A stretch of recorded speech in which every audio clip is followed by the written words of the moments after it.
మోడీ అంటే ఒక యుగ పురుషుడు, ప్రపంచానికే పెద్ద అన్నయ్యని తెలుస్తుంది. ఈ భారతదేశం ఒక్కటే కాదు, మన ప్రపంచంలో 198 సభ్యత్వ దేశాలు ఉన్నాయి కదా, ఆయన అందరి చేత ఆయన పెద్ద అన్నయ్య అనిపించిన దిగి వచ్చింది. అదేవిధంగా మన భారతదేశం ఎంత ప్రపంచంలో ఇది మన 10% భాగమవుతుంది. అయితే మోడీ న్యాయం ధర్మం సత్యం శివం. ఆయన మోడీ అంటే ఒక 1000 ఏళ్ళకు ఒక ఇటువంటి వాళ్ళు 1000 ఏళ్ళకు ఒక. ఆయన రాత్రి పగలు 4 గంటలు వండుకొని 18-19 గంటలు డ్యూటీ చేసుకుంటా ఈయన 2014 నుంచి ఇంతవరకు ఒక్కరోజు రెస్ట్ తీసుకునేది లేదు ఆయన.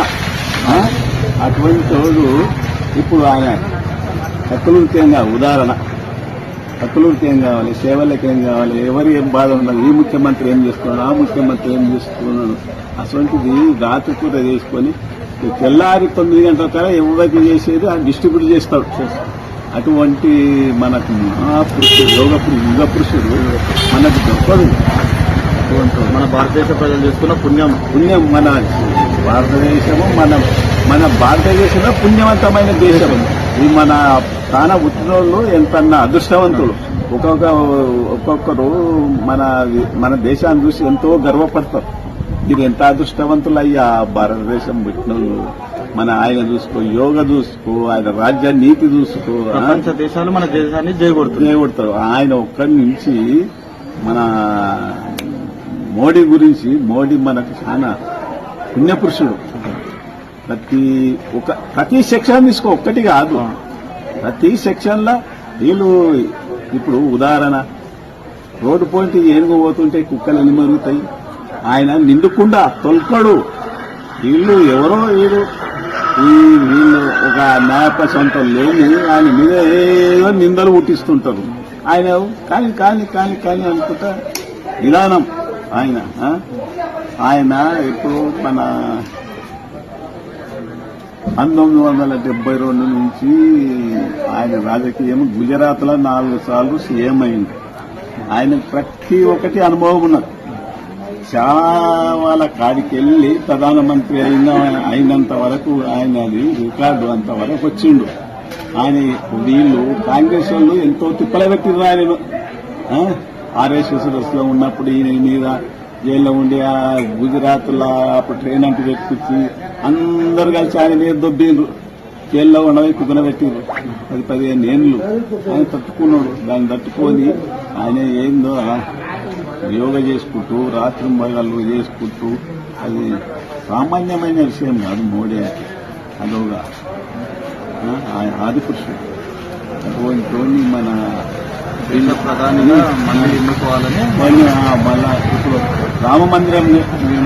రామ మందిరం మామూలు మళ్ళా కాశ్మీర్లో 370 ఆర్టికల్ దాన్ని తీసుకొచ్చింది. అది ఏది ఒక్క 10 మందిని కాకుండా అంత పూర్తి దాని జ్ఞాపకతోని ఆయన ఆ విధంగా తీసుకుంది. ఇప్పుడు మన ఎవరు యోగి ఆదిత్యనాథ్ మన ఆయన ఇప్పుడు శ్రీకృష్ణార్జున అని పేరు పెట్టుకున్నాము ఇద్దరు. మోడీ మన అమిత్ షా ఇద్దరిది శ్రీకృష్ణార్జున లేక మంచిగా కలిసింది. ఇద్దరిది వాళ్ళకి ఎట్లా ప్లస్ మైనస్ మంచిగా కలిసి వాళ్ళు ఎంతో ముందరకు తీసుకుపోతుంది. ఆయన ఏమంటాడు మోడీ, నాకు పిల్లలు లేరా, భారతదేశమే నా బిడ్డ, నాకు ఇంకా పిల్లలు ఎందుకు? ఒక్క 10 పైసలు ఆయన మీద అవినీతి ఆరోపణ లేదు. అటువంటి మోడీని మనం ఎంత ఆయనకు సేవ చేసినా తక్కువ. అటువంటి ఆయన మోడీ చెప్తే నా శరీరం అంతా ఉప్పొంగిపోతుంటుంది, నా నరం అనేది ఆ భావన.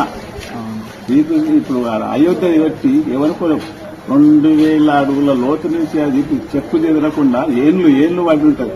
జ్ఞానవాసి మన కాశీలో జ్ఞానవాసి. ఇటువంటివి దుర్కరాదులు మనకు ఎంతో మోసం చేస్తే, వీళ్ళు చేస్తే కాంగ్రెస్ వాళ్ళు ఇట్లా వచ్చి వాళ్ళకి ఏది తెలియదు. ఎక్కడిది అంత పిచ్చను ముస్లింలు వాళ్ళే కావాలంటారు. కానీ హిందుత్వాన్ని గుర్తుపడతలేదు. ఈ కుటుంబ పరిపాలన నుంచి ఇప్పుడు ఇందిరాగాంధీ నెహ్రూ కాడికెళ్ళి వచ్చిన వాళ్ళు మన దేశానికి ఎంతో నష్టం చేసింది, కానీ దాన్ని ఎవరు గ్రహిస్తలేదు. ఏదో ఆ పూటకు మన ప్రధానమంత్రి కావాలి, మనకు హోదా కావాలని కాంగ్రెస్ వాళ్ళు ఏదో హామీలు చెప్తున్నారు. హామీల కొరకు ఈ తెలియలేని గుర్తులు